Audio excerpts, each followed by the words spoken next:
Do it. Make your dreams come true. Yes, you can. Yes, you can. Just do it. All right. From China to Europe. Here in the United States, nobody would start talking about the threat to the dollar as a currency if Texas experiences a high growth rate and Michigan experiences high unemployment and manufacturing decline. Nobody talks about that as a threat. But in Europe, we see that the troubles in Greece and Ireland and now Spain and Portugal are being talked about as a threat to the euro. Why? Because they're trying to create something that a country would create in a situation where you have sovereign states. And so you can't have a common currency and then have each government go off on its own little tangent, because they'll end up in situations where that common currency is threatened because of what someone did in Greece or Spain.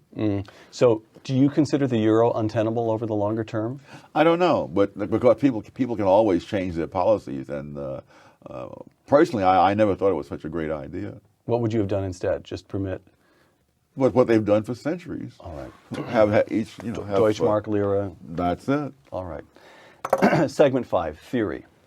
Lots of questioners want to know whether you share Congressman Ron Paul's skepticism of the Fed. And I'm going to quote you. This isn't in Basic Economics, but a recent column. Quote, "For most of the history of this country, there was no Federal Reserve System."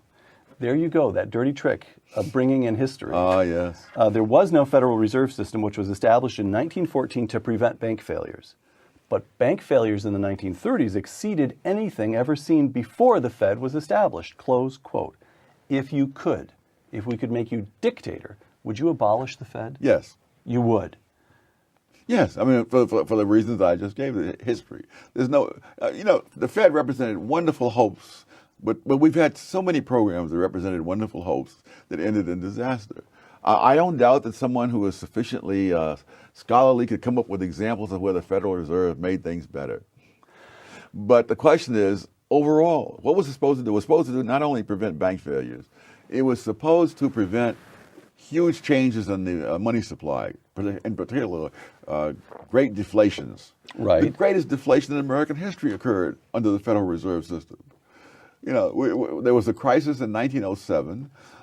J.P. Morgan, the original J.P. Morgan, called the other bankers into a room, supposedly locked the doors, and said, "We got to do something, or we're going to all collapse."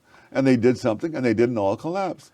But the progressives were shocked that one man could come in and take command of the situation, and especially someone who wasn't even in the government.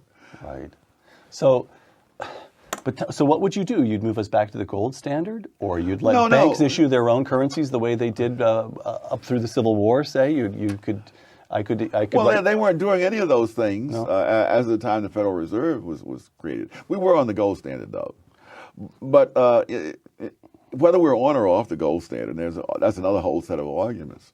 There's no evidence that I can see that over this vast period of time that the Federal Reserve has existed, that things on the whole have been better. The great post-World War II inflation was fed by the Federal Reserve doing exactly what they're planning to do now, namely buying up the bonds issued by the Treasury. But don't you have, I have to say, I wasn't expecting your answer to run in this direction, so I don't have follow-up questions prepared, or I may actually have to think here in real time. But don't we have the example of that period from 83 through a couple of years ago, that 25 years of economic expansion? We had only two downturns. They were both very shallow and very brief.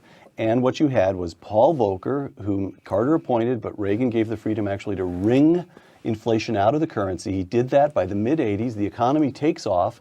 Alan Greenspan does a reasonably good job. And then at the end, there's too much money but maybe 5 years of getting it wrong. So what Volcker did was undo the harm that previous Federal Reserves had done. Including Arthur Burns. Yeah, unfortunately, who was my teacher and one whom I much admired. Right. So, but what would you replace it with? How would the currency?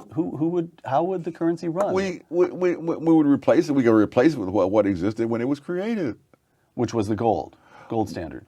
Well, it may be the gold standard, but maybe not. But there's no evidence that what would you replace it? Things always bother me. They do? When someone removes the cancer, what do you replace it with? Okay.